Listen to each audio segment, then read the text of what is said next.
Hora de falar sobre o Flamengo para analisar a janela de transferências, mas não sou eu nem você que faremos essa avaliação, e sim José Boto, diretor executivo de futebol.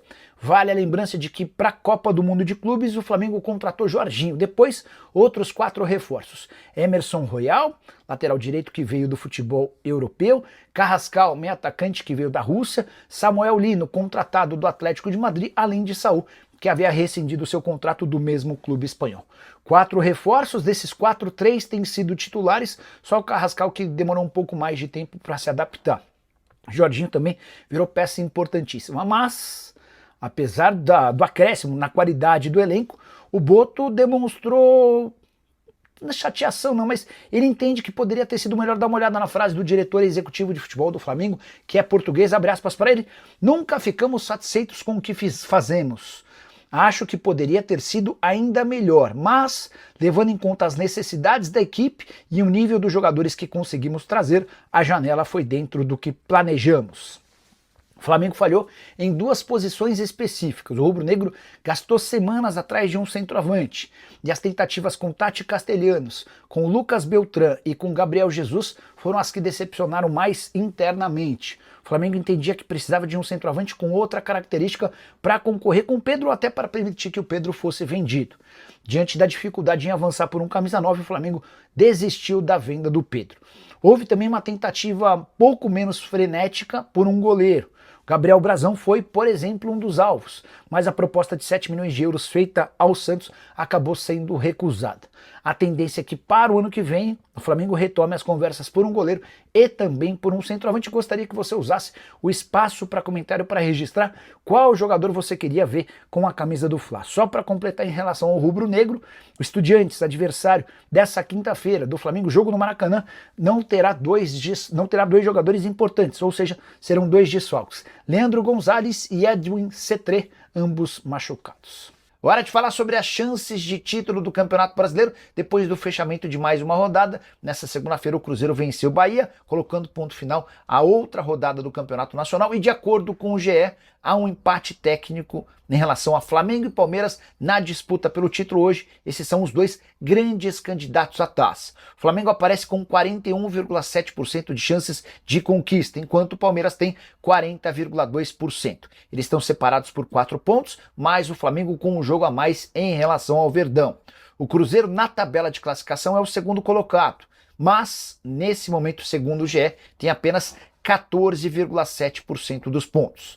Isso se dá porque o Cruzeiro, apesar de ter 47 pontos, 3 a menos do que o Flamengo e 1 a mais do que o Palmeiras, tem jogos a mais do que os concorrentes.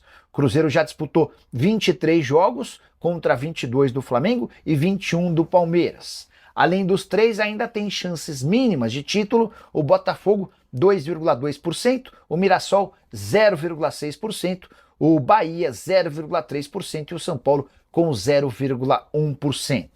Já contei para vocês nesse vídeo que o Cruzeiro tem contra si, além da distância em relação aos 2, o fato de precisar visitar no segundo turno o Palmeiras e o Flamengo na condição de visitante.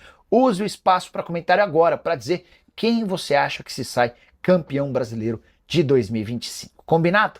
Bora iniciar o nosso vídeo com o tradicional giro de notícias, e a primeira informação é sobre o Flamengo, que só está atrás do PSG no mundo entre os times com mais vitórias no ano de 2025. A equipe francesa tem 37 vitórias contra 36 do Flamengo. O Bahia com 34 e o Palmeiras com 32 são os principais perseguidores da dupla PSG e Flamengo. Quero falar agora sobre Filipe Luís. O técnico do Flamengo admitiu que foi alvo de uma proposta do Fenerbahçe, equipe turca que demitiu recentemente o José Mourinho. O Filipe Luís teve a oportunidade, como eu contei para vocês na semana passada, de praticamente multiplicar seu salário por 10. Ele ganha na casa dos 300 mil reais por mês no Fla e tinha em mãos uma oferta para ganhar 3 milhões de reais mensais na Turquia. Depois da vitória do Flamengo por 2 a 0 contra o Juventude em Caxias do Sul, Filipe Luís explicou a decisão de permanecer no rubro-negro, abre aspas para ele: quando outros clubes ligam, me deixa muito feliz, porque existe um reconhecimento do nosso trabalho, mas não é o momento de sair. Eu sei o meu objetivo, tenho claríssimo tudo o que eu quero para minha vida. Obviamente que tenho um compromisso com esses jogadores e com o clube, e quero honrar, disse o Filipe Luís.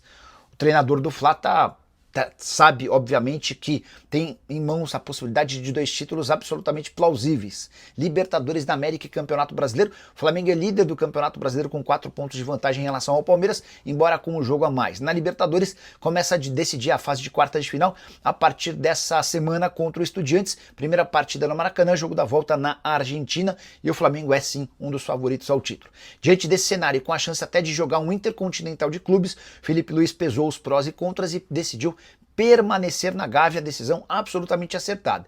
O que pesa é o fato de ele não ter aceitado a renovação de contrato com o rubro-negro. O vínculo se encerra em 31 de dezembro e o Flamengo tenta desde antes da Copa do Mundo de Clubes estender esse contrato. Até agora não houve acordo. Desde que se tornou técnico do time principal, no fim da temporada passada são 3 taças: campeão da Copa do Brasil, campeão do Carioca e da Supercopa. Copa do Brasil de 24, os outros 2 títulos ganhos em 2025. Quero falar agora sobre Arrascaeta, que segue sem renovar seu contrato, mas nunca brilhou como na temporada de 2025. Mesmo estando no mês de setembro, ele já se igualou à temporada mais artilheira da carreira, que era de 2019. Tanto nesse ano quanto em 2019, o Arrasca chegou a incríveis 18 gols marcados. Ele está a 6 gols de igualar a temporada com mais assistências. São 13 passes para gol nesse ano. Na temporada de 2022 ele conseguiu 19 passes para gol. A julgar pela ótima fase do meio atacante uruguaio, dá para imaginar que 2025 vai quebrar todos os recordes. Até porque nas últimas 7 partidas com a camisa do Flamengo, o Arrasca soma 5 gols e mais 5 assistências. Jogador que vive fase espetacular e que se cuidou bastante para jogar mais do que normalmente. Foram 43 partidas, 18 gols e 13 assistências na atual temporada. Ele é o artilheiro do campeonato, ele é artilheiro do Flamengo no Campeonato Brasileiro e um dos principais jogadores em atividade por aqui. Seu contrato se encerra em dezembro de 2026 e a tendência é que muito em breve o Flamengo chegue a um acordo para a prorrogação desse vínculo, pelo menos até 2028, com o Arrasca subindo para algo na casa dos 2 milhões de reais por mês de salário. Bora falar agora sobre o Flamengo, que colocou fim a 2 tabus nesse domingo. Ao vencer o Juventude por 2-0 em Caxias do Sul, o Flamengo conseguiu, depois de 28 anos, vencer o Juventude nesse estádio. Jejum dos mais incômodos e meio malucos, né? Porque o Flamengo teve, especialmente nos últimos anos, enormes times contra o Juventude sempre capengando, brigando contra o rebaixamento ou na segunda divisão.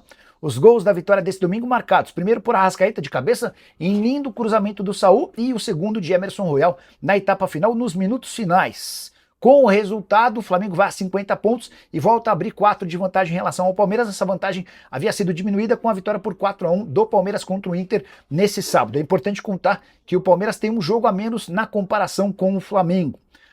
Outro tabu importante: o Flamengo pela primeira vez em sua história conseguiu, numa mesma temporada, ter 100% de aproveitamento nos jogos contra times gaúchos no Rio Grande do Sul. Vitória contra o Grêmio por 2-0, 2 vitórias contra o Inter por 2-0 e 3-1, e agora vitória por 2-0 contra o Juventude. E esse Flamengo de Felipe Luiz e companhia já havia quebrado outro tabu na temporada ao vencer o Red Bull Bragantino em Bragança, algo que não acontecia há quase 3 décadas. Minha família brasileira, ficamos aqui com aquele giro de notícias super importante do Flamengo, informações exclusivas e atualizadas pra você, não perder nada. Chega deixando aquele like maroto, se inscreva no canal, ativa também o sino das notificações pra ficar por dentro de todas as atualizações do maior clube brasileiro. Combinado, rapaziada? Já senta o dedo no like, que é super importante pra você ficar por dentro de tudo. Valeu, um grande abraço, até o próximo vídeo. Fui.